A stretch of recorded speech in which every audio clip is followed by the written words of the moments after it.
Chicago and New York City has literally turned into a clown show. Now it's gotten to a point where squatters, these migrants are coming in, they're squatting into homes, they're abandoned homes, and they're changing the locks. They're putting doorbells and stuff on there, and they're able to live in a home. And when the police is called, it's being called a civil matter, and it will take months to get them out. So let's get this straight. You have them coming into the country illegally. You have them illegally going into abandoned homes that's owned by residents of America and able to take over the home and live there.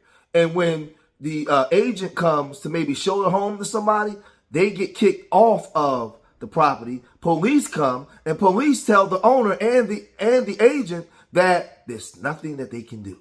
This is a civil matter. This is where we're at in America. This is what's happening. And I told you guys, the Democratic Party looked at people coming in from these Latino, these Spanish-speaking countries. They are the number 2 group now. They hold the number 2 vote. It's no longer us, so they get special privilege. But if you don't believe that this is happening here in Chicago, check this out. Can be a fairly big problem. Squatters and some area realtors say the problem is only getting worse. It's a nuisance that grows with the housing market. So what can you do about this? Dane Placco spoke to a victim of squatting. Real estate agents say that squatters and scammers are once again becoming a significant problem across the Chicago area, which is exactly what happened to this property here in Longwood Manor. They flipped over the sign on the Coldwell Banker sign. It says sold, and then they changed the locks. They installed a Ring doorbell.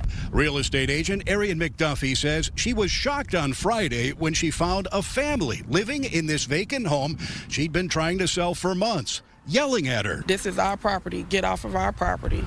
They were ordering you off the property. They was ordering us off the property. They put a screwdriver here and they open it. The owner of the home, Bill Adrianos, called police and rushed to the scene, but was told by officers the squatting family told them they were the victims of a scam. The police, they refuse to do anything about it. They refuse to do anything because they say these people, they say they have a lease, they rented from the landlord, this is a civil matter, we can't do nothing about it. Eventually, the officers were able to talk the squatters into leaving peacefully. But realtors say once a squatter is in a home, it can take months to kick them out through the courts. Is this happening a lot lately? It is. It is something, unfortunately, that happens. Realtor Jameer Walton says fake landlords and squatters have increasingly been using open houses and real estate listings. Check out the lockbox. Another agent found this when he recently entered a house he was selling. And look what we got. Somebody trying to move in. Walton says that people signing leases should always make sure the person that claims to own the property actually does. But you can also go on the like the Cook County property tax site. You can look on there in the Cook County Recorder of Deeds just to be able to make sure the name on the lease matches the city record. Well, what the young man is saying is happening all over the country, not just Chicago. But we know now that Chicago has just shut down 4 migrant centers to save money. You don't believe me? Here's the clip.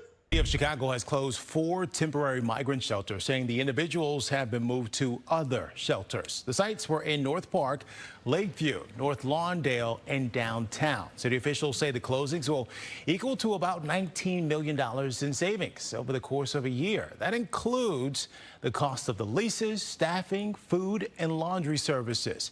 At this time, there are no plans to reopen the sites as the population being housed in city migrant shelters have been continuously decreasing since the start of this year. So if you're shutting these migrant shelters down, that means that you're going to have a bigger place for you to send them. You're going to have a place for you to house them and have them police where people can watch these migrants. Or does that mean you're going to have stragglers on the streets, roaming the streets all hours of the day and all hours of the night? Migrants that you don't know anything about their background. You don't know anything about their health. You don't know nothing about these people. You just brought these people in from foreign countries and they're going to roam the streets. Well, this is most likely what's going to happen.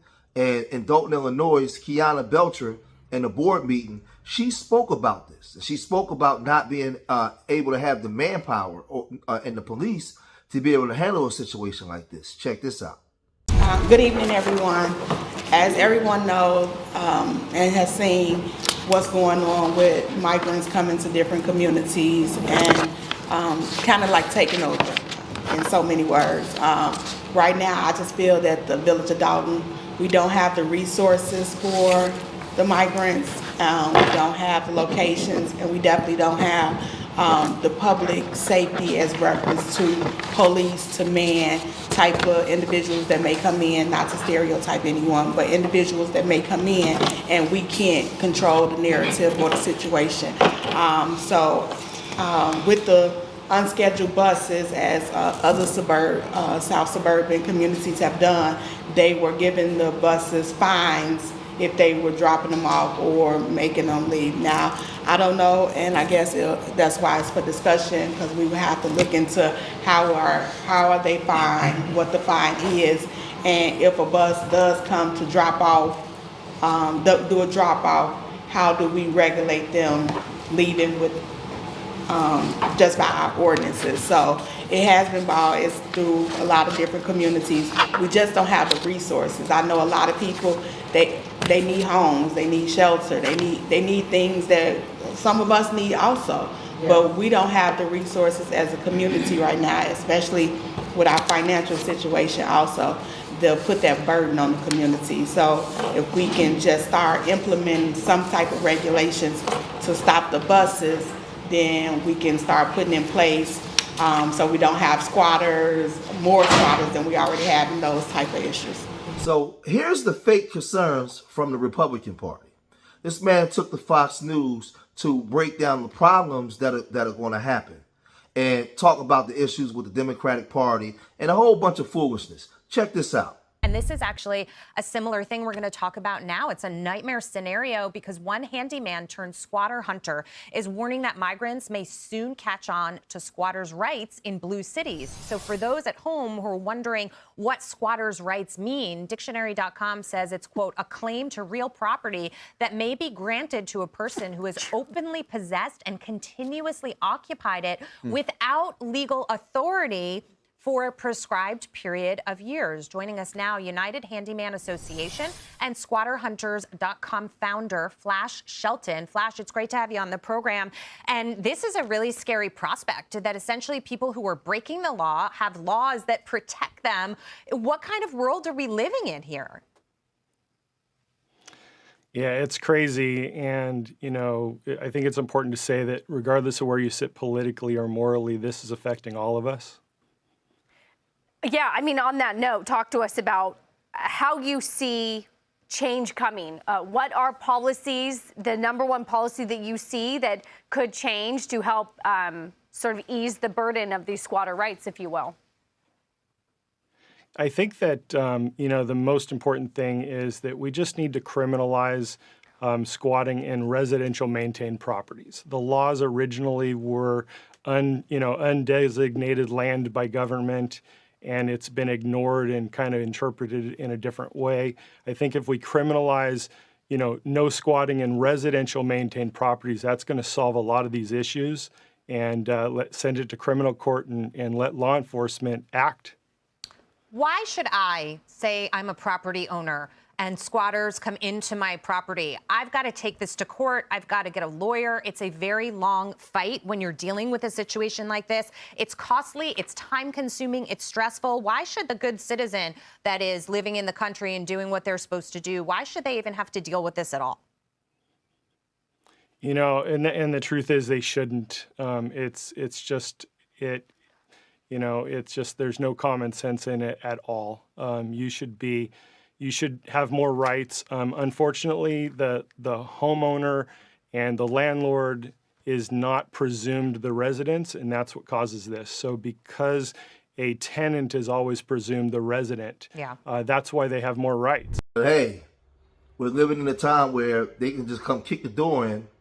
But remember, the Democrat and Republican parties both benefiting from these migrants coming in because they're going to give them allow them to have a voting voice. And that voting voice now is going to overtake the black community. So you're going to go from a number 2 class to number 3, possibly number 4 class.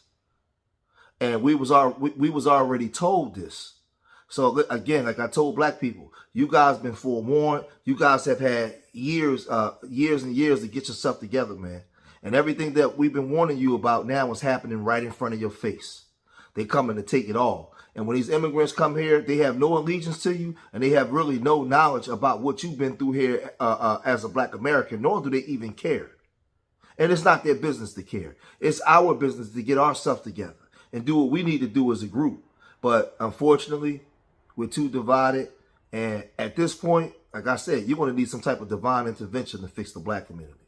Because the black community can't fix itself. That's just my opinion on it. But I'm going to cut this video short here. Leave your comments in the comment section. Let me know what you guys think. Subscribe to Street Media TV. And remember, I love y'all. Till the next time. Peace.